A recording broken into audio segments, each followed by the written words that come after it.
que mostraban los videos promocionales de las firmas anteriores. 5 a 10% de origen extraoral. A eso no nos vamos a referir hoy día. Y siempre la etiología es una multivariable, es algo que, queridos colegas, queridas colegas, deben tener siempre, siempre presente. ¿Por qué se origina la litosis? Compuestos volátiles sulfurados, sulfuro de hidrógeno y metilmercaptano. Básicamente esos dos compuestos son ya demostrados hace mucho tiempo en el Journal of Clinical Periodontology de los años 77, si no me equivoco, por Jochen Setich, que es un químico, demostró que los principales analitos volátiles son los primeros. Los segundos, otros compuestos, indol, escatol, algunas poliaminas, ¿cierto? Como putrescina, cadaverina y otros ácidos orgánicos, como acético o butírico. Sin embargo, queridos colegas, estos son compuestos o analitos de baja volatilidad. Por lo tanto, en halitosis intraoral poca incidencia tienen. ¿Qué es lo que provoca los compuestos volátiles sulfurados cuando tenemos una halitosis de origen extraoral? Básicamente la degradación o la putrefacción o la proteólisis de compuestos bacterianos que contienen de sustrato proteico a través de putrefacción bacteriana, y estos sustratos proteicos tienen azufre, cisteína, metionina, péptidos en general presentes en saliva, sangre, fluido crevicular, leucocitos, células epiteliales, descamadas y un largo etcétera, todo eso sustrato para poder darle a estas bacterias un compuesto orgánico a putrefactar. Estos microorganismos, predominantemente bacterias anaerobias, ojo colegas, no se equivoquen, porque ya no solamente están incorporadas las bacterias negativas, como veíamos en una primera clase introductoria que hicimos al posgrado, postítulo de periodoncia de la Universidad Mayor, también involucradas bacterias gram positivas, en términos de cortar las glicoproteínas para que luego la proteína sola sea utilizada en metabolismo por las bacterias anaerobias. Bacterias como Porphyromonas endodontalis, Porphyromonas gingivalis, Treponema denticola, largamente reconocido como patógenos periodontales, pero no solamente estas bacterias. La organización de estas bacterias y otras bacterias, por ejemplo, Helicobacter pylori, es algo que estamos intentando trabajar ahora, de tal manera que no existe una bacteria específica, sino que es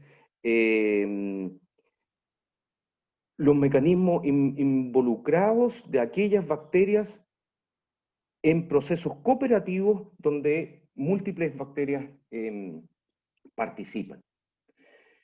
Viéndonos al Journal of Clinic, al Journal of Periodontology y al Periodontology 2000, está descrita ya la relación entre el oral malodor o halitosis en pacientes con enfermedad periodontal, encontrándose correlación positiva hacia aquellos enfermos periodontales y además determinando halitosis, y en este Periodontology 2000 de la derecha, del grupo de Kirinen y su grupo, dando, por lo tanto, existiendo una relación positiva entre halitosis y enfermedad periodontal, directrices de tratamiento para todo el equipo de salud odontológico. En el paper de la izquierda, uno de los pioneros en investigación de la Universidad de Tel Aviv, Mel Rosenberg, nos habla en este editorial del Journal of Clinical sobre cuán relacionada está la enfermedad periodontal con halitosis, por supuesto, determinando una correlación positiva entre ambos variables. Y en esta acta ontológica escandinava, el grupo de Apachidou, también la asociación entre mal olor oral o halitosis intraoral y la enfermedad periodontal en la población general, con correlación positiva entre ambas. ¿Por qué? Porque si vemos los sitios de donde predominantemente se origina la halitosis, tenemos que entender que desde el periodonto, sí, pero principalmente desde el dorso de la lengua. Principalmente desde el dorso de la lengua, determinándose también con estudios microbiológicos que aquellas bacterias presentes en el dorso de la lengua, bacterias periodontopatógenos, periodontopatógenos, muy relacionados con presencia de halitosis intraoral. Sin embargo, si nos hacemos y podemos también contrarrestar argumentos a favor y argumentos en contra de halitosis en enfermedad periodontal, o halitosis como fuente de halitosis, la enfermedad periodontal, o enfermedad periodontal y halitosis. A favor, muchas bacterias que están presentes en la enfermedad periodontal también generan, es largamente sabido que dentro de su metabolismo pueden generar putrefacción y compuestos volátiles sulfurados. La bolsa periodontal, saco periodontal es putrio, en términos de aumento en la profundidad de los sacos periodontales, directamente asociado con el aumento de la cantidad de compuestos volátiles sulfurados en el aire expirado desde la cavidad oral. Los mismos compuestos volátiles son tóxicos tisulares. De hecho, es por eso que se recuerdan ustedes la tragedia que hubo en la putrefacción de grandes cantidades de salmones en las... valga la redundancia, la salmonera en el sur, para poder limpiar los buzos tenían, o las personas que trabajaban en estos centros tenían que entrar con máscaras de oxígeno porque el nivel de compuestos volátiles azufrados era tal que era peligroso para la vida. La putrefacción aumentada de sedimentos salivales en pacientes con enfermedad periodontal. La prevalencia y contribución de la cobertura lingual es mayor en pacientes que tienen periodontitis que en aquellos que no. Argumentos en contra, como para poder enriquecer la discusión. ¿Personas sanas pueden tener halitosis? Claro que pueden tener halitosis. Pues la cobertura lingual es el principal causa o la mayor causa de halitosis intraoral o la fuente principal de degradación o putrefacción de sustratos orgánicos que liberan estos compuestos volátiles sulfurados. Las bolsas periodontales también están selladas parcialmente y la transferencia de masa de gases, esto es, salida de estas moléculas odoríferas o de estos analitos odoríferos hacia el medio bucal y la expiración es baja. Además de la remisión de la halitosis se consigue efectivamente en más del 70% de los casos solo con limpieza lingual, ni siquiera con tanto tratamiento periodontal. Por lo tanto, nosotros el año 2014 fuimos parte, o yo fui invitado el año 2014 con mucho orgullo y con mucha alegría a participar en una tesis de pregrado. Vi por ahí al doctor Villavicencio que estaba presente en la audiencia, a investigar más sobre esta relación. Yo no soy parte de la Universidad Mayor, pero fui invitado como investigador adjunto y todo lo que fue en análisis clínico de materiales y métodos fue hecho en mi clínica. En este caso con las dos tesistas, Javier Arrese y Fernanda Rayo, que espero que estén en la audiencia. ¿Qué pudimos esperar? ¿Qué pudimos encontrar? Dentro de nuestro material y métodos, un poco para poder contarles nuestra experiencia y contribuir a la generación de evidencia y toma de decisiones adecuadas, en la selección de pacientes, nosotros vimos en la clínica odontológica de la Universidad Mayor, seleccionamos aleatoriamente 30 pacientes entre 18 y 60 años.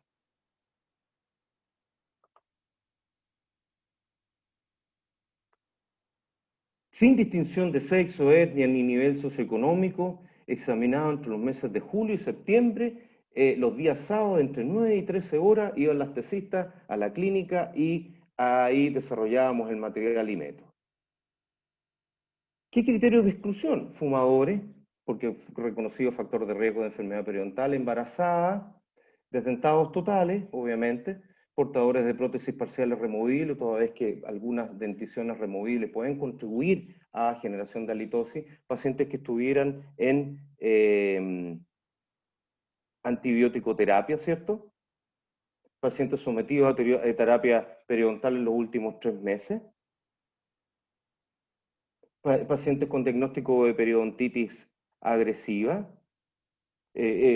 pacientes que hayan sido sometidos a terapia periodontal, enfermedades sistémicas que modifiquen el hálito, por ejemplo, diabetes mellitus, enfermedades renales, hepáticas y gastrointestinales, infección del tracto respiratorio superior, pacientes con diagnóstico de periodontitis agresiva o necrotizantes, necrosis pulpares expuestas, alveolitis, pericornaritis, todos pacientes que estuviesen consumiendo medicamentos que disminuyen el flujo salival de manera significativa, como antihipertensivos, diuréticos, anticolinérgicos, antidepresivos tricíclicos, etc. Fue desarrollado este proyecto de investigación y aprobado por el Comité de Ética de la Facultad de Odontología de la Universidad Mayor. Y previo al estudio, cada paciente manifestó su intención de participar voluntariamente firmando un consentimiento informado. Esto es importante, la estandarización en términos de indicaciones de evaluación para el hálito. 2 días antes de la cita, a cada paciente se le entregó el documento que ustedes están viendo en pantalla, con indicaciones específicas a seguir, hasta el día de evaluación. No comer, cepillarse, no enjuagarse o el líquido 2 horas antes de la cita.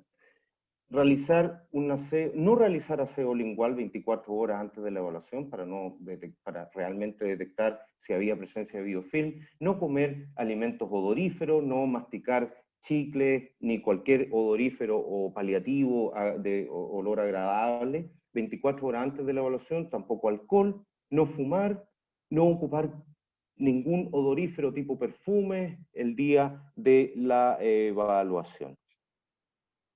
El examen clínico constó de evaluación de hálito, alimetría, examen periodontal, la obtención del índice cariado obturados perdidos y evaluación del biofilm lingual por parte, todo esto realizado en cada uno de los pacientes. La alimetría consistió en 2 métodos: la realización de un test organoléptico, esto es literalmente percibir el aire expirado mediante una técnica estandarizada y determinar una valoración tanto cuantitativa como cualitativa. Y medición de los niveles de compuestos volátiles sulfurados con un monitor portátil de sulfuro, que en este caso Alimeter, que es el medidor de compuestos volátiles sulfurados portátil más validado en cuanto a investigación. Previamente a la realización de esta investigación, fue llevada el examen organoléptico por 2 jueces examinadores, en este caso Javiera y Fernanda. Fueron previamente calibrados cada una de ellas en el Centro de Aromas y Sabores de la Dirección de Investigaciones Clínicas y Tecnológicas de la Pontificia Universidad Católica. En ese entonces, yo también tomé mediciones de alimetría, examen organoléptico, y después medimos que tanto las mediciones, los scores de ambas juezas estaban relacionados estadísticamente con mi determinación y con mi medición de examen organoléptico también para este paciente, y eso son resultados que nos fueron mostrados en la tesis, porque importaba el desarrollo de la tesis para estas 2 tesistas. Yo participé en la medición de parámetros clínicos. Años después, el año pasado, yo me calibré nuevamente en el Centro de Aromas y Sabores por un nuevo protocolo que estamos haciendo, que entre otras mediciones va a medir alimetría organoléptica en pacientes Helicobacter pylori positivo. Y ahí ambos certificados del DICTUC. ¿De qué forma nosotros realizamos el test organoléptico? Al hálito de cada paciente le fue dada una puntuación de 0 a 5, de la siguiente forma: 0, ausencia de dolor. Cabe decir que pocos pacientes tienen ausencia de dolor. Siempre hay algo de dolor. 1 es un olor apenas perceptible o no desagradable. ¿Qué sé yo? Siento el olor a mermelada del paciente que desayunó en la mañana, de lo que el paciente desayunó en la mañana. 2, un olor ligero, pero ofensivo. 3, olor moderado a fuerte. 4, olor fuerte, y olor 5, extremadamente fuerte, y fue diagnosticada halitosis con una puntuación mayor o igual a 0. Cabe decir que se le solicitó a cada uno de los pacientes que permaneciese con la boca cerrada por 3 minutos para concentrar los analitos odoríferos, y que luego posteriormente expirase a 15 centímetros de la nariz de cada examinador, 15 centímetros desde el surco labiomentoniano. Paréntesis, un protocolo impensable en contexto COVID, pero en ese entonces, año 2014, ni pensábamos que íbamos a poder tener una pandemia. Y aquí están las dos colegas con un paño perforado nuevo sobre cada uno de los pacientes, de tal manera de poder primero aislar más cualquier olor corporal, de ropa que pudiese traer el paciente, y un poco cubrir la cara del paciente, que siempre da algo de pudor tirar el aire expirado frente a un juez organoléptico o frente al dentista. En la toma de muestras de los niveles de compuestos volátiles sulfurados, fue hecha para determinar la cantidad cuantitativa mediante este alimíter que vemos en la foto.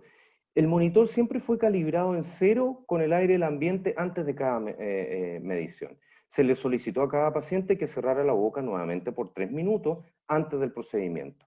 Posteriormente, se inserta una bombilla 5 centímetros desde el borde incisal del grupo quinto dentro de la boca de cada paciente. Se le indicó a los pacientes sujetar la bombilla con su dedo índice y pulgar y posicionarla, como muestra la foto de la izquierda, y posicionarla dentro de la boca, evitando tocar el paladar o el dorso lingual. Se quiere una toma de muestra gaseosa, cerrando levemente los labios y respirando solo por la nariz,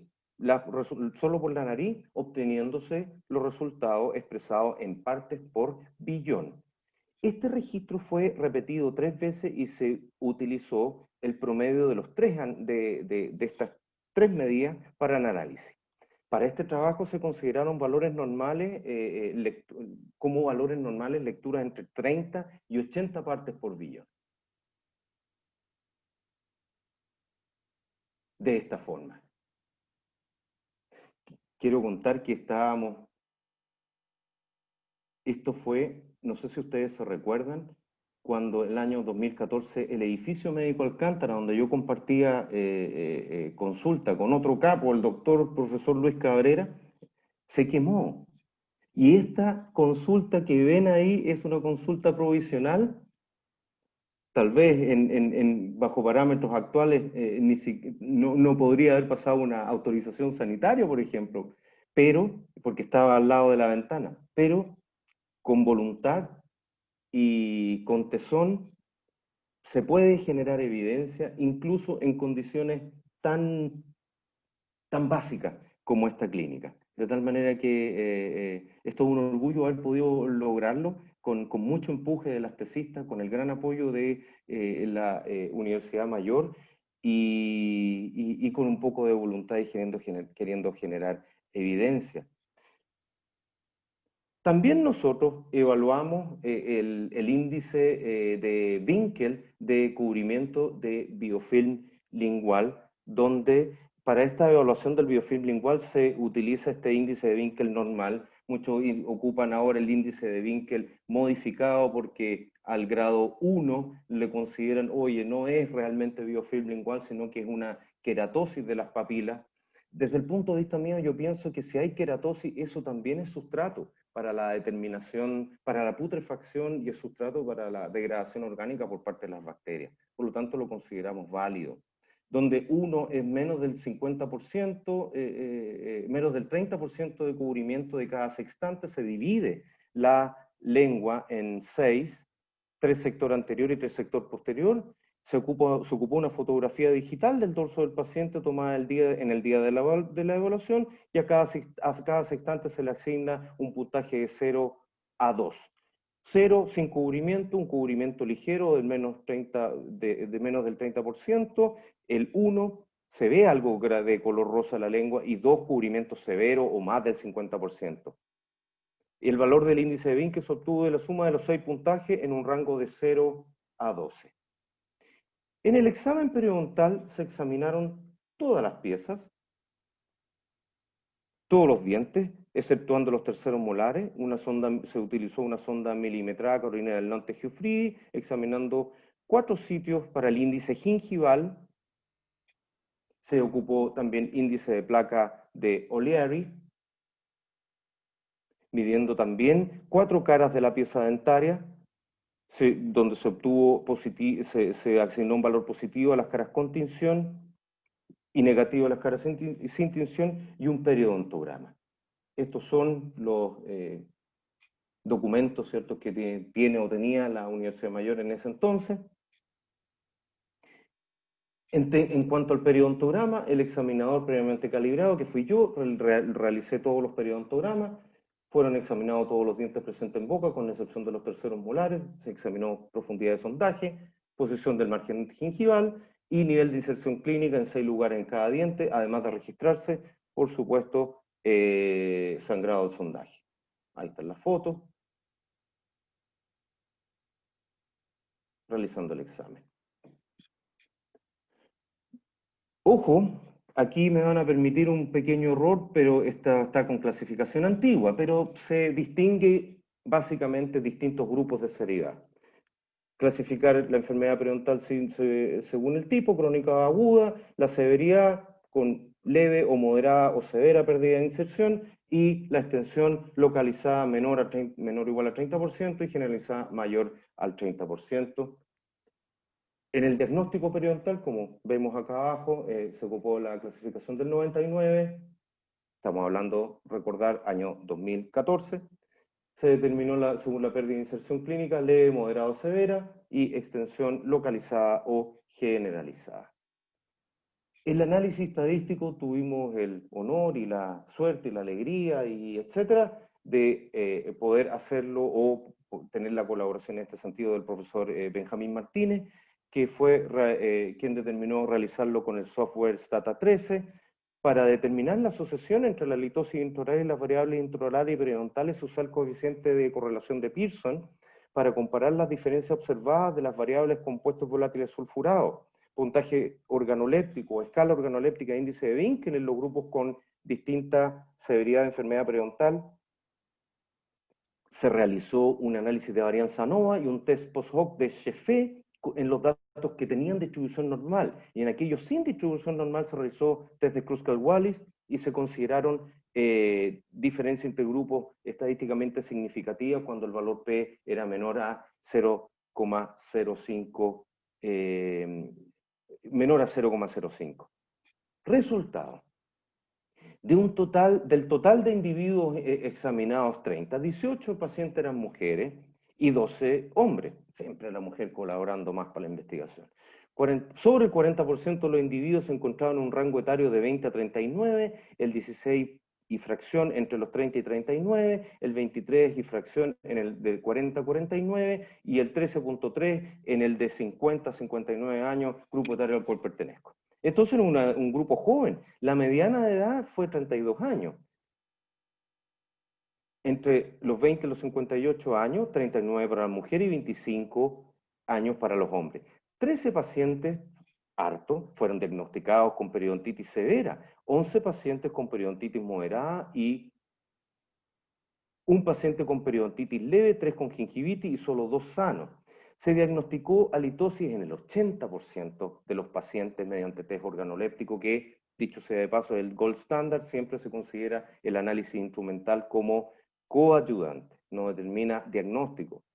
21 o 24 pacientes tenían periodontitis, 3 pacientes tenían diagnóstico de gingivitis o pacientes sanos periodontalmente.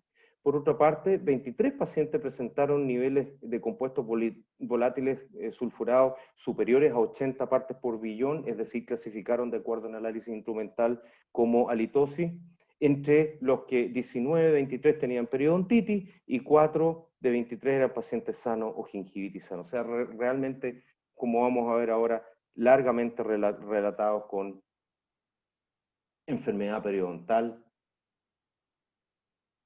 y severidad de enfermedad periodontal a mayor severidad, mayor también alimetría para halitosis. En esta tabla mostramos la correlación de Pearson entre las distintas variables periodontales.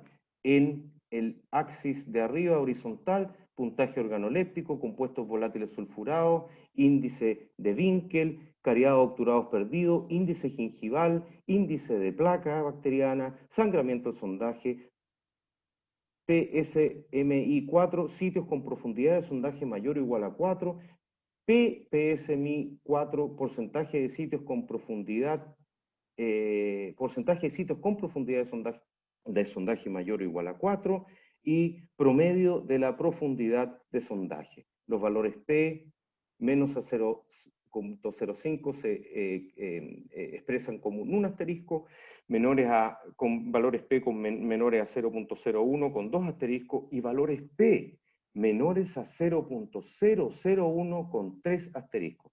Fíjense, queridos colegas, ambos métodos diagnósticos, es decir, la correlación entre las variables periodontales y las variables de halitosis, mostraban en este estudio, fueron el puntaje organoléptico y el nivel de compuestos volátiles sulfurados se correlacionaron significativamente. Esto es muy interesante porque determina, en el caso de esta investigación y en lo personal, en el método clínico que yo aplico en mi práctica diaria de diagnóstico y tratamiento de halitosis, determina que mi olfato está emparejado estadísticamente con Alimeter. Entre las variables examinadas, la variable biofilm lingual, determinada por el índice de Winkel, se correlacionó significativamente con el puntaje organoléptico y con los niveles de compuestos volátiles sulfurados. El índice COP se correlacionó con el puntaje organoléptico, pero no así con los niveles de compuestos volátiles sulfurados. Decimos que por eso cualquier análisis instrumental siempre es secundario. El gold standard siempre es el análisis organoléptico o a través de la ejecución de un juez calibrado. Con respecto a las variables periodontales, ¿qué es lo que nos reúne hoy día? Altamente relacionadas, estimados colegas. Índice gingival con el puntaje organoléptico, con valores de P de menores a 0,001 y en menor medida con los niveles de compuestos volátiles sulfurados.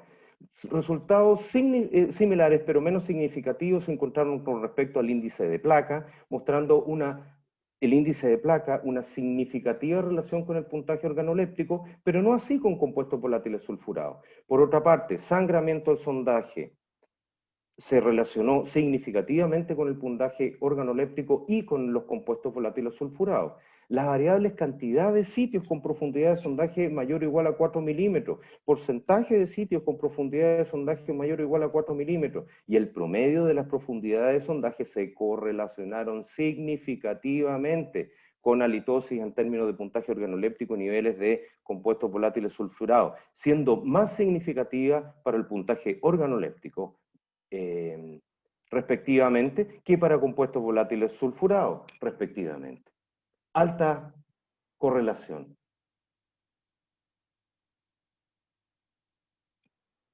También cuando vemos índice de Winkel, es decir, el índice de cubrimiento lingual, también relacionado con todas las variables periodontales descritas. El resto de las mediciones no se correlacionaron significativamente. Aquí vemos una relación directa entre el porcentaje organoléptico, entre el puntaje organoléptico, perdón, y el porcentaje de sitios con profundidad de sondaje mayor a 4. Una relación también directa, no tan lineal eso sí, entre compuestos volátiles sulfurados y profundidad de sondaje mayor o igual a 4 y relación entre índice de Dinkel. Importantísimo, queridos colegas, para que ustedes lo consideren en la práctica clínica. El porcentaje de biofilm igual o la cantidad en el primer examen clínico hagan que sus pacientes protruyan la lengua, porque los resultados que nosotros encontramos y que después los fuimos viendo que se correlacionaron y se siguen correlacionando con investigaciones al respecto, entre parámetros periodontales y biofilm lingual con alta significancia. La clasificación de acuerdo de los pacientes de acuerdo al diagnóstico periodontal, lo quisimos poner acá, o lo quise poner acá para demostrar que, si bien estamos ocupando clasificación antigua, existe relación entre los porcentajes de profundidad de sondaje y el promedio de profundidad de sondaje entre uno y otro grupo. De tal manera que medimos bien, clasificamos bien si ustedes quieren plantearlo de esa manera. Se realiza un análisis de varianza ANOVA y se determinó que existían diferencias significativas en el puntaje organoléptico entre los distintos grupos, como nos muestra este gráfico. Del mismo modo, se utiliza un análisis de varianza ANOVA para determinar si existía diferencia entre la cantidad de biofilm lingual entre los grupos, o también observándose, lo mismo que ya les decía con anterioridad, una diferencia significativa que en relación a los compuestos volátiles sulfurados medidos por Alimeter no muestra significancia, lo que nos nuevamente reafirma la importancia de el puntaje organoléptico. No es necesario tener, queridos colegas, aquellos que quieren adentrarse en el mundo de la alimetría o del diagnóstico, el tratamiento de aquellos pacientes con halitosis, no es necesario en una primera instancia tener un análisis instrumental. Basta con nuestro olfato entrenado, o si no digo siempre lo mismo, los perfumistas y los enólogos serían máquinas, y no lo son, son personas entrenadas adecuadamente. Por lo tanto, llegamos a las conclusiones que en relación y con las limitancias las limitaciones que tuvo este estudio, puntaje organoléptico y compuestos volátiles sulfurados tuvieron una relación estadísticamente significativa, por lo tanto los instrumentos diagnósticos fueron adecuadamente realizados y ejecutados. Las variables periodontales, índice gingival, sangramiento del sondaje y profundidad de sondaje están estrechamente relacionadas con halitosis. La profundidad de sondaje mayor o igual a 4 es proporcional, o los sitios con profundidad de sondaje mayor o igual a 4 es proporcional a la magnitud de la halitosis intraoral. Sin lugar a duda, y siendo yo partícipe y miembro de nuestra queridísima sociedad de periodoncia, queridos colegas, halitosis lamentablemente no solo es enfermedad periodontal.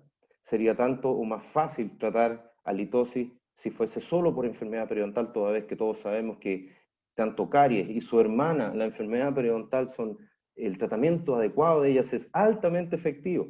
Muchas veces tratamos efectivamente solo con tratamiento etiológico periodontal y sigue el paciente teniendo hálito alterado. Por lo tanto, es muy importante, y de aquí vamos a los tips que ¿qué podemos ocupar cuando ello ocurre? Es decir, hacemos nuestra terapia periodontal, remiten los parámetros inflamatorios, se sana el paciente de la periodontitis, pero sigue con halitosis. ¿Por qué? Porque el biofilm lingual es el factor etiológico más importante de la halitosis oral y está asociado fuertemente a la enfermedad periodontal. Y permítanme solo una cuña, que es lo que queremos investigar ahora, a cáncer oroesofágico, a cáncer gástrico, a distancia, con repercusiones a distancia, como todos muy bien sabemos, de acuerdo a lo que es medicina periodontal y las repercusiones de la disbiosis oral, a distancia en nuestro organismo. Ya veíamos acá la asociación de la severidad de la enfermedad periodontal con halitosis, la asociación entre puntaje organoléptico y enfermedad periodontal, entre el índice de Winkel y enfermedad periodontal y los niveles de compuestos volátiles sulfurados. No existieron diferencias significativas entre los grupos. Claro, si Alimiter dice el fabricante, claro, puede determinar y mide 3 compuestos. No, no es verdad. Mide bien sulfuro de hidrógeno y metilmercaptano, no mide bien dimetilsulfuro. Por ejemplo, halitosis intoral. No sé si han sentido, queridos colegas, el olor a brócoli cocido, el olor a espárrago cocido. Ojo con eso porque puede o reflujo gastroesofágico o cáncer gástrico. El tratamiento y esta slide de directo de Periodontology, basado entonces, queridos colegas, en una estrategia relacionada etiológica. Una escala terapéutica puede ser enmascaramiento del mal olor, un paliativo. Lo más importante y lo más efectivo, una reducción mecánica de los nutrientes intraorales, buscar todos los sitios ecológicos donde puedan estar reuniéndose detritus orgánicos que son sustrato para las bacterias proteolíticas y los microorganismos. Una reducción química, ojo con eso, a propósito de enjuagatorios y colutorios, queridos colegas, sin duda ayuda. Sin embargo, si los colutorios y los dentífricos y todo el control químico de biofilm fuera efectivo, no habrían pacientes con halitosis, ni con caries, ni con enfermedad periodontal. Sería tanto más fácil dar un químico. Muchas veces rebotan, ya vamos a hablar por qué. Y la degradación química de los gases con connotación ofensiva o controlando la volatilización de estos, como es los colutorios que tienen zinc, que es un quelante de estos compuestos volátiles sulfurados, por lo tanto no permite o impide su volatilización. El tratamiento de halitosis y enfermedad periodontal. Aquí pongo varios papers donde quiero volver a enfatizar lo importante que es el control mecánico o la terapia periodontal, que no voy a hablar, no es el caso de esto, pero aquí en el medio una charla que di hace varios años ya sobre terapia periodontal y perspectiva futuro, en definitiva, la terapia periodontal, una excelente herramienta para tratamiento de enfermedad periodontal. Ojalá los reumatólogos tuvieran una herramienta tan potente para tratar su artritis como nosotros tenemos la terapia periodontal para tratar nuestra periodontitis. Así que dicha poder ayudar, eso es la verdad. Sin embargo, como dice acá la slide, es importante centrarse en el control del biofilm lingual. Porque el control del biofilm dentogingival en halitosis, queridos colegas, tiene un menor efecto de corto plazo. Por lo tanto, la terapia periodontal tremendamente efectiva, agregarle ciertas variables que les quiero poder compartir ahora. Sin duda, los colutorios están las distintas presentaciones, clorexidina, en sus distintas presentaciones, ojo que hay algunas más efectivas que otras, aquellas que tienen normalmente cloruro acetilpiridino, afectando en el biofilm o en la microbiota y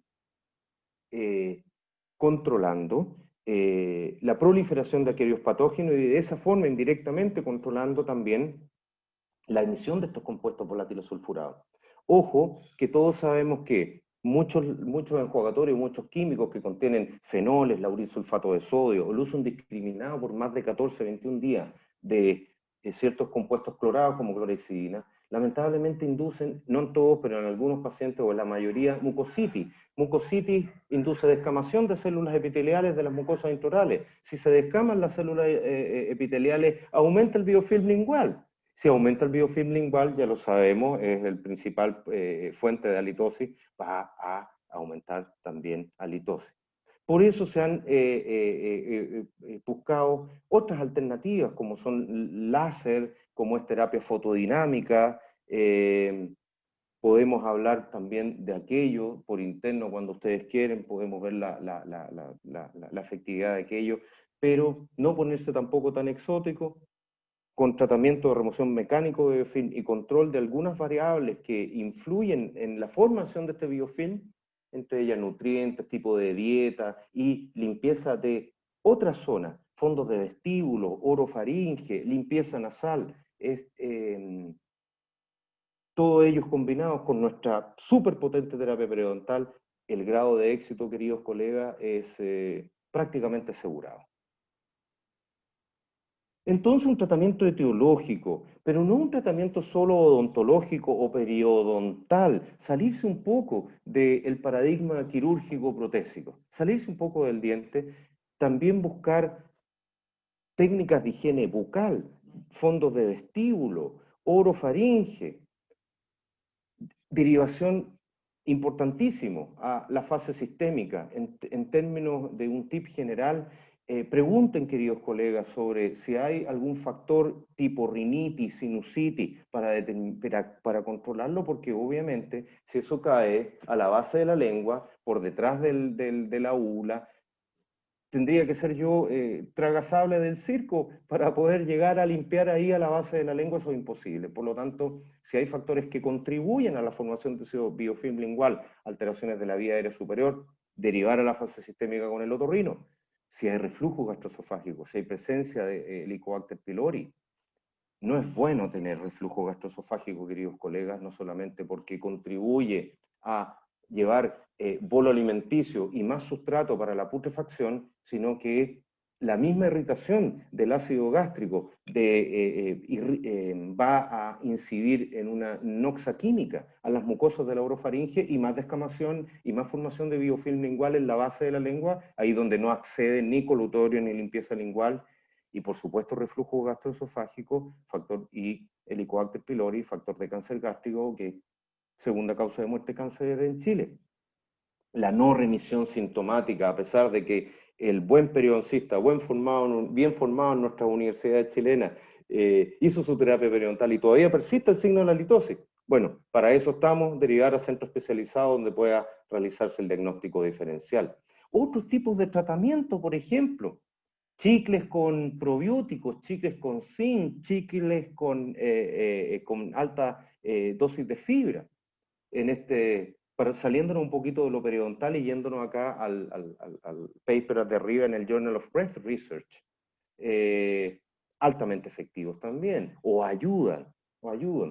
El zinc debe ser, todos estos tratamientos, disculpen colega, el enmascaramiento del olor debe ser distinguido de tratamiento etiológico. Porque muchas veces aquellos que tenemos buen olfato y más encima calibrado, distinguimos olor a un fenol, el enjuagatorio que todos ustedes conocen, y olor fecal, ambos coexistiendo. Zinc importante, sí, porque es un quelante, impide volatilización. Por supuesto que sí. En este caso, tal vez más que como un colutorio usado indiscriminadamente, un tip, queridos colegas, protrusión de lengua, limpieza lingual con un cepillo, o si tiene una glositis atrófica, con una gasita, y añadirle a la gasa, al cepillo siempre suave para no provocar una erosión lingual, un poco de enjuagatorio con un químico, una sal de cloro, algo de zinc. Muchas veces yo a los pacientes les digo, ¿sabe qué? Haga una solución salina hipertónica, y con eso se limpia el biofilm. Baking soda, se dice en general que los compuestos volátiles sulfurados volatilizan más en un medio alcalino que en un medio ácido, así que ojo con lo que se encuentra en términos de bicarbonato de sodio. Por supuesto, la clorhexidina disminuye, reduce microbiota y valores organolépticos, pero, estimados colegas, distinguir halitosis y no frontalizarse con más antisépticos es igual mejor tratamiento de halitosis. Mejor tratamiento de halitosis es identificar aquellas fuentes o aquellas locaciones intraorales anatómicas donde se puede estar putrefactando restos orgánicos e identificar factores que puedan contribuir a la formación del biofilm lingual. Distinguir tratamiento etiológico del tratamiento paliativo. Dulces de menta, spray, gomas de mascar, realmente no tienen efecto. No tienen efecto. No es eficiente al mediano plazo. Y lo que le decía yo, la percepción organoléptica a veces es una mezcla agradable-desagradable, olor a enjuagatorio X y feca, olor a enjuagatorio X y pescado, huevo podrido, etc. Ojo, y esto da para otra charla, el factor salival, alteraciones cuantitativas y cualitativas. Por lo tanto, siempre, siempre, queridos colegas, estimulen flujo salival. Aquí, en estas fotos de un paciente de una de mis formaciones en Brasilia, donde medíamos filancia, pH salival, y otras variables, bueno, cialometría en reposo y estimulada, etc. La variable saliva, en términos prácticos, saliva agüita, parotidia, cerosa, amiga del buen aliento.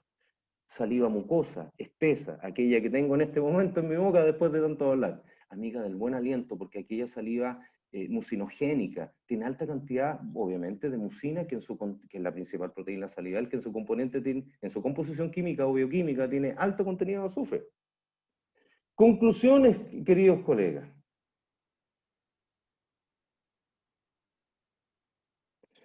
Halitosis es un aspecto que genera impacto psicológico, psicosocial, económico importante.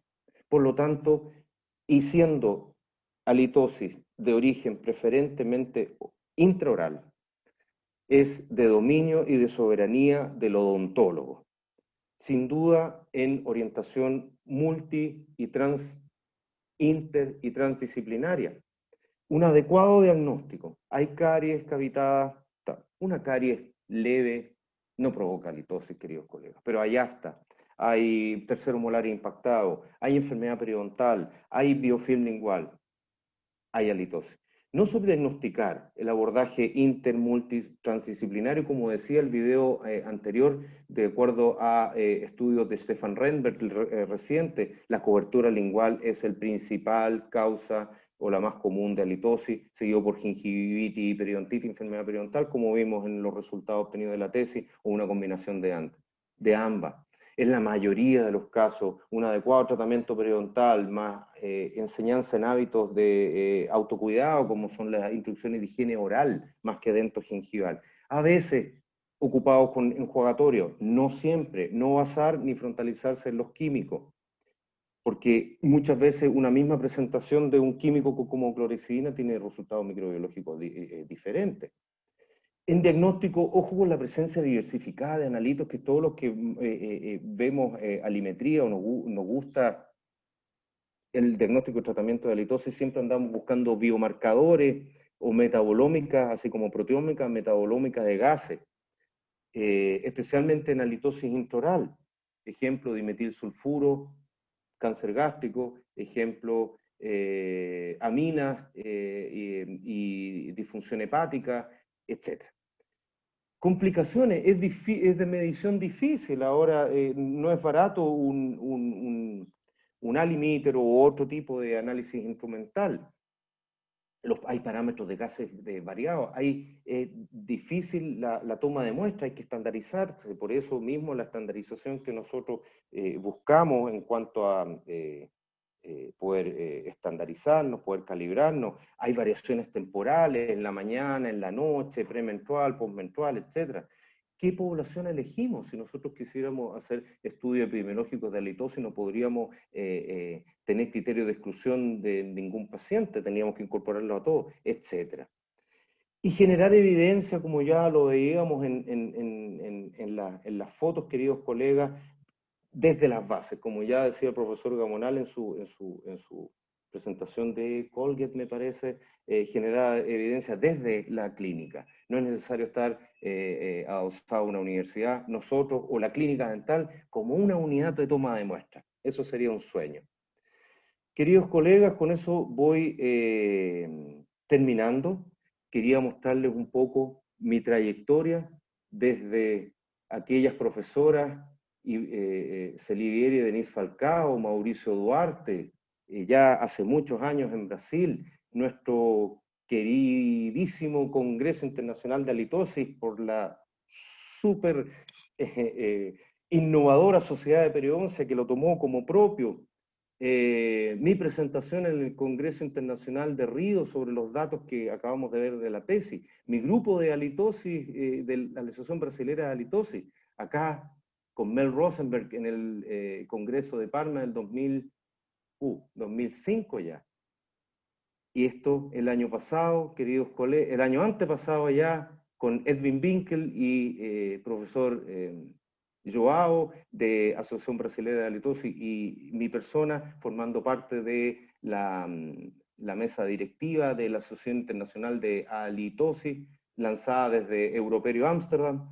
Abajo, en modo COVID, los distintos lives que he hecho de Oral-B, de unos socios colaboradores que son Nilmed, Higiene Nasal, con otorrinos, con médicos generales, con profesores de Brasil. En mis presentaciones en México, bueno, ya son más de una década tratando y diagnosticando y pudiendo llevar bienestar a estos pacientes que no solamente sufren de enfermedad periodontal, sino que sufren de, padecen de esta situación de trastorno vasodilático, halitosis y llevarlo a una mejoría realmente es muy satisfactorio, pacientes muy agradecidos y tenemos una tremenda herramienta, no exclusiva, pero en el tratamiento periodontal para poder también tratar efectivamente y dar adecuada resolución, ojalá en tratamiento ideal. Muchas gracias, queridos colegas. Quedo abierta a las preguntas. Quedo abierto a las preguntas. Estimado doctor Hidrobo. Uy, me pasé un poquito aquí, que disculpa. No, no, no. Realmente, Rodrigo, a nombre, y sé que represento a todo tu auditorio, agradecerte la dedicación, el cariño, la generosidad en la entrega de conocimiento.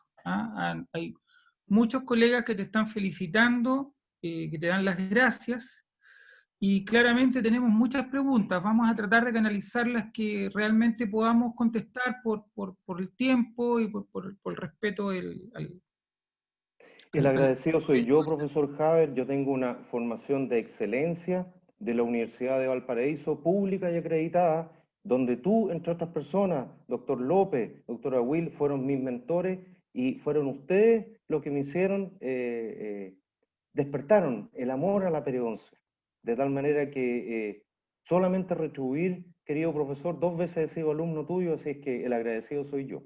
El agradecido a mis colegas, Sergio Uribe, Javier Arrece, Fernanda Rayo, Felipe Donoso de la Universidad Mayor y al doctor Villavicencio, que nos sacamos un 6,5 en esa tesis, y el doctor Villavicencio no pone 7, ¿eh? Ojo, porque el 7 es para Dios, nos dijo, así que sacarse un 6,5 con el profesor, chuta, hay que trabajar. Ya, doctor, vamos con las preguntas. Vamos. Aquí la doctora Yanitza Georgiudis pregunta, ¿cuál fue la razón por la que no se realizó el sondaje periodontal de los terceros molares? Porque Al no incluso, sondearlos, ¿pudieron estar considerados en criterios de exclusión? sí, se estaba considerado. Yo entiendo que la gran mayoría, todos los estudios clínicos por la posición, los terceros molares normalmente se excluyen. Perfecto. Sigue la doctora Georgiudis agradeciendo la presentación y pregunta, según la guía de tratamiento de periodontitis, estadio 1, 2 y 3, Mariano Sanz, de acuerdo al algoritmo, ¿cómo se integra la halitosis en un paciente en este algoritmo para incorporarla en el tratamiento? Interesante pregunta. Recuerde, doctora Yorgudis, que esto fue hecho el año 2014 bajo el paradigma de la clasificación antigua. Habría que transformar estadísticamente todos esos datos a clasificación nueva. Encantado de poder colaborar y poder con usted y poder responder esa pregunta. Y hay una, no lo mostré por tiempo, doctor Jade, pero hay efectivamente de... Ah, ya me voy a acordar, es el japonés que acuña el término alitofobia. ¿Quién llega aquí? Tiene una, así como índice de necesidad de tratamiento periodontal, índice de necesidad de tratamiento en halitosis y distintas escalas. Silvita Roldán también colabora en esa construcción. Básicamente lo mismo, encantado de poder compartir ese paper, doctora Georgiou, que creo que podría aclarar más su pregunta. Perfecto, doctor Hidrobo, muchísimas gracias. El doctor Cristian Mora pregunta, pregunta, ¿qué colutorio y o pasta con zinc recomienda como coadyuvante? Yo no trato escasamente con colutorios, muy rara vez, muy rara vez. El zinc, en términos del que yo conozco, más evidencia es halita colutorio, que tiene cloruro cetilpiridinio, clorhexidina y zinc.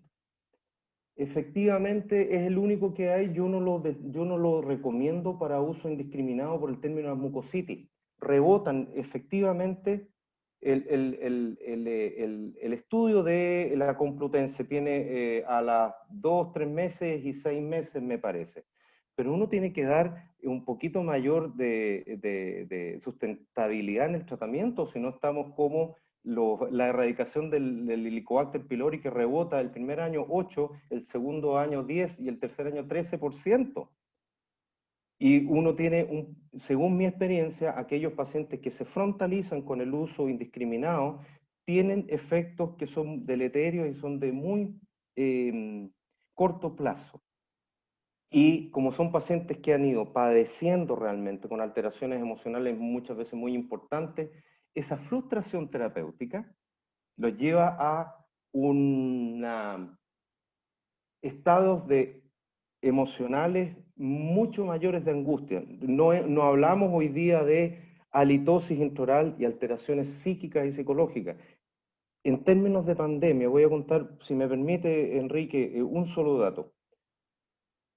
Urgencia odontológica por crisis ansiosa debido a trastorno de hálito. Se los prometo, queridos colegas, 2 casos clínicos. Yo tengo un WhatsApp web, me llega, doctor, por favor ayúdeme.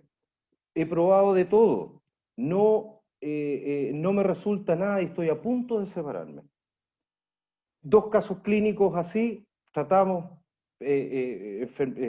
halitosis, tratamos periodontitis. Uno tenía una periodontitis severa y el otro era sano periodontalmente. He visitado a todos los periodoncistas de la Sociedad Periodoncia de Chile, me han dado todos los jugatorios y persisto con la sensación sensoperceptiva del retroolfato. Tengo la lengua roja tanto de ocupar colutorio y tengo la sensación, doctor Jave, del globo faríngeo. Trago y siento acá un aumento de volumen en la orofaringe. Lo primero que uno piensa, tumor, neoplasia, y uno entra con un nasovideofibroscopio y en la base de la lengua todo blanco, por exceso de uso de químicos. Yo no recomiendo como primera línea tratamientos químicos. Debridamiento mecánico de todos los nichos intraorales. Terapia periodontal, como se nos enseña en el pregrado, fantástico, y después en el postítulo como primera línea. Y después investigar todos los cofactores, todos los nichos ecológicos y todas las variables que puedan estar relacionadas con aumento de biofilm lingual. Ejemplo, dieta hiperproteica, halitosis en niños, le dan chamito, pan con jamón, yogur, se confunde dieta hiperproteica con dieta sana. Halitosis en niños controlados perfectamente con la odontopediatra desde el punto de vista odontológico, caries y enfermedad de la encía. No sé, eso. Muchas gracias, Rodrigo, muy interesante. Preguntan acá, ¿cuál fue la razón de excluir a las embarazadas en la selección de pacientes del estudio? Básicamente porque puede haber, dadas las hormonas, un factor modificador de la enfermedad periodontal. Entonces, un factor confundente. Es verdad, y lo mencioné durante, si yo quiero hacer un estudio de prevalencia epidemiológica de halitosis, tengo que incluir a los diabéticos, tengo que incluir a los enfermos crónicos, tomando medicamentos que inciden en variaciones cuantitativas y cualitativas de saliva, tengo que incluir a los parkinsonianos, tengo que incluir a los fetorepáticos, tengo que incluir a los... porque es halitosis y reúne todos esos grupos, pero estábamos investigando halitosis y enfermedad periodontal.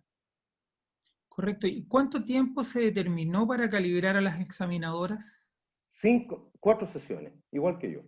calibrado en el Centro de Aromas y Sabores de la División de Ingeniería de la Universidad Católica, los capos de sabores y olores de Chile. Trabajan con el vino, detectando defectos del vino. Yo tengo, a mis 50 años, olfato sobresaliente, sobresaliente. Me hicieron las pruebas del vino. Quique, el defecto en el vino, ácido butírico, el olor a queso azul, cebolla, ajo. Entonces eso distingue, ejemplo, un vino de 3 luquitas y un vino de 10 luquitas. Aquellos sin defecto. Se describe en los enólogos sudor de yegua en el Chardonnay. Sudor de yegua, doctor Javier. ¿Ah? En el Chardonnay. Eso los defectos del vino. Los capísimos del Centro de Aromas y Sabores. A mí me calibró, permítanme decirlo, Chloé Capitain. Ella es enóloga, química, y trabaja en el centro de Aromas y Sabores del TICTUC. Es como una ratatouille, un olfato. Entonces me decía, usted tiene buen olfato, señor Ritrobo. Efectivamente, les decía yo. Detección de ácido butírico de 30 partes por billón, largamente más sensible que al-limiter. Queridos colegas, no se centren en la análisis instrumental. Todos podemos hacer examen organoléptico, calíbrense, sí. Una primera calibración. ¿Distingo entre una pizza y una rosa? Sí. ¿Vamos bien? Hay gente que en modo COVID ha quedado con anosmia, doctor Javier. Larga. Por el efecto de la neuritis del virus, que determina cambios en la íntima endotelial, en las células epiteliales. Tremendo este virus. No se sabe las implicancias oncogénicas. Peor que papiloma, dicen los infectólogos. Ojo y cuidémonos. No le vamos a preguntar, doctor, lo complicado que debe ser para usted comprarse un perfume. Eso no, pero aquí la doctora Constanza Jiménez te pregunta. Doctor, trató muy en profundidad el tratamiento de halitosis con causas biológicas reales. Me gustaría saber si puede comentar un poco desde su experiencia el manejo de las pseudohalitosis, esas de origen interesante. génico, en pacientes en eje 2 marcado. Asociación Brasilera de Halitosis no considera dentro de su clasificación pseudohalitosis, la describe como halitosis subclínica. Doctor Javier, muchas veces llegan pacientes donde yo con mi olfato entrenado no detecto halitosis, por lo tanto la importancia de la calibración, muy importante la calibración, para que no haya odoríferos confundentes. Y en ese momento, muy importante los 3 minutos para que se concentre.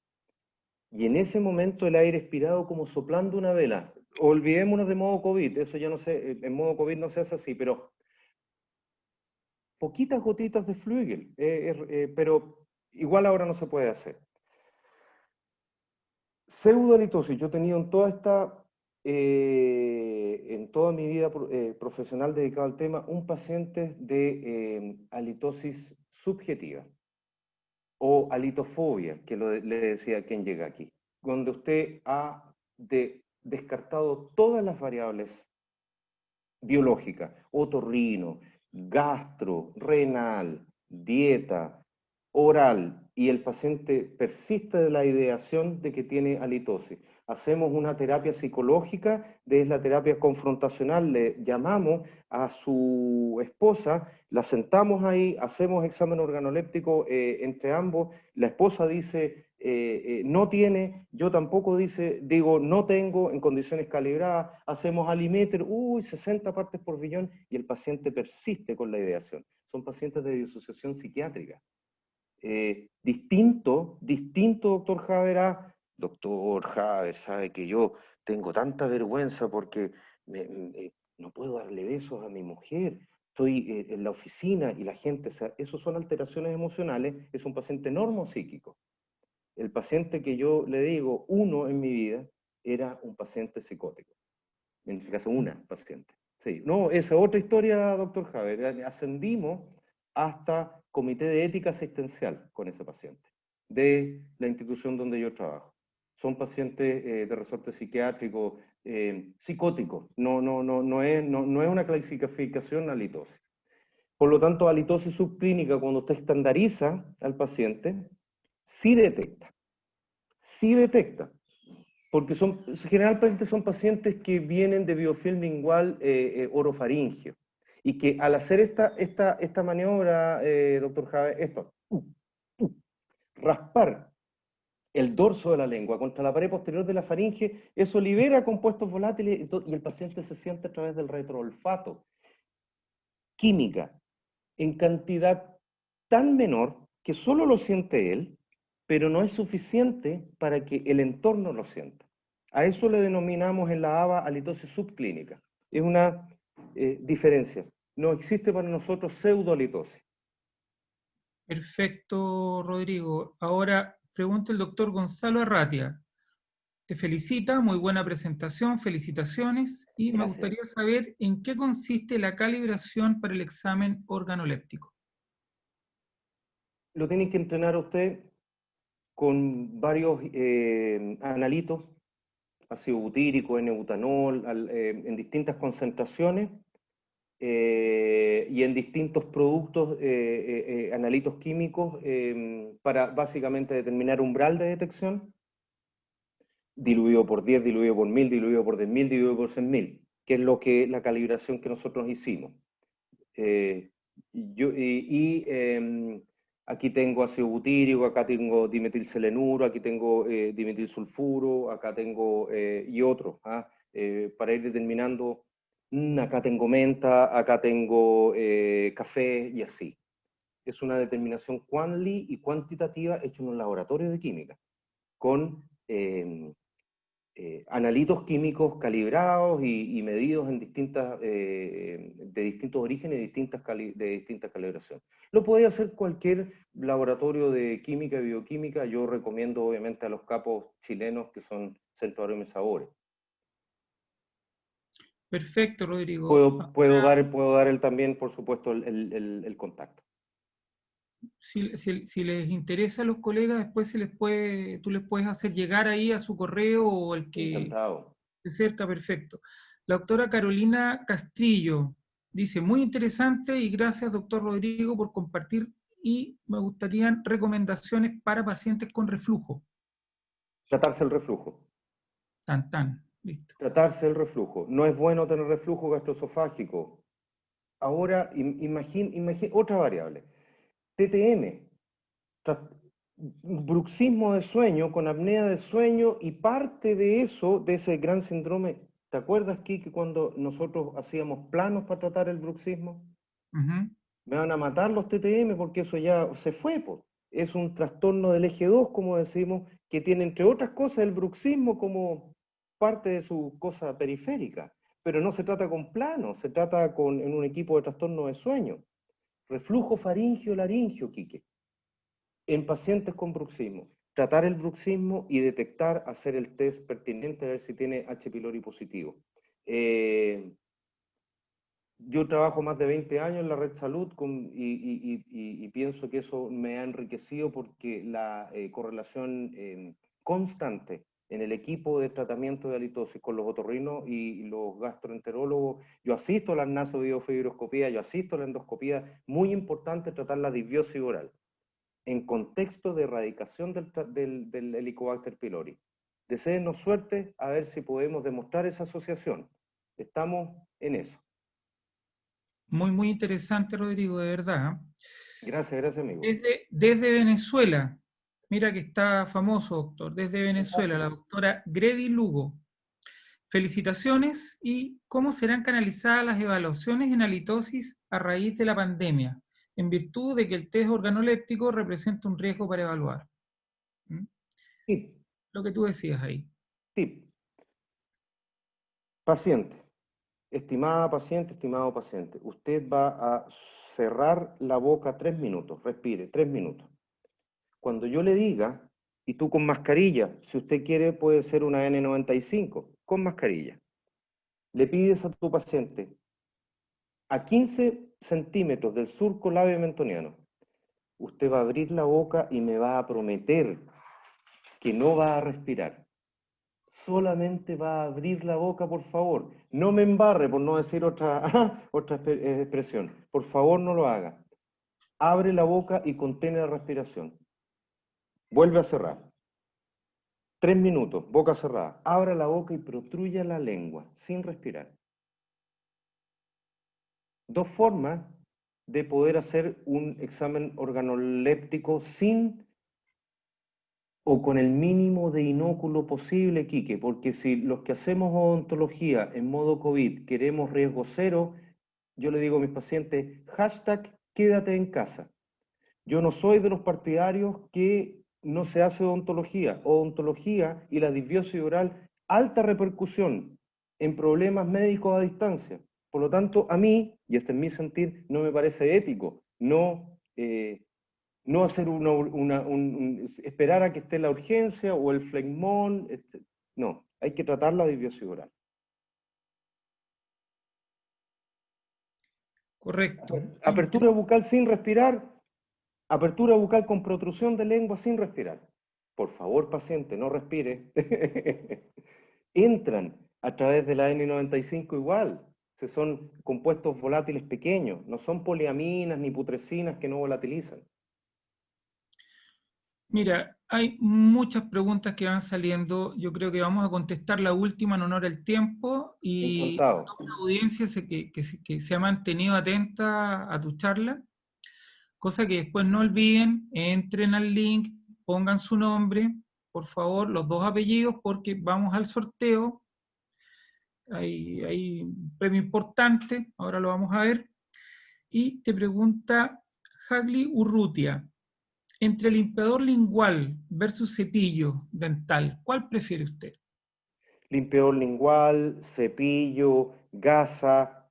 Yo muchas veces hago técnica de protrusión lingual con limpieza mecánica, con cepillo y limpiador lingual. Obviamente, si yo tengo una glositis atrófica, no puedo hacer eso porque me provoca una erosión lingual. Cepillo suave. Yo conozco al menos 20 diseños de limpiadores linguales distintos. Todos sirven y odontología, medicina individualizada, odontología individualizada, enseñanza de hábitos de autocuidado,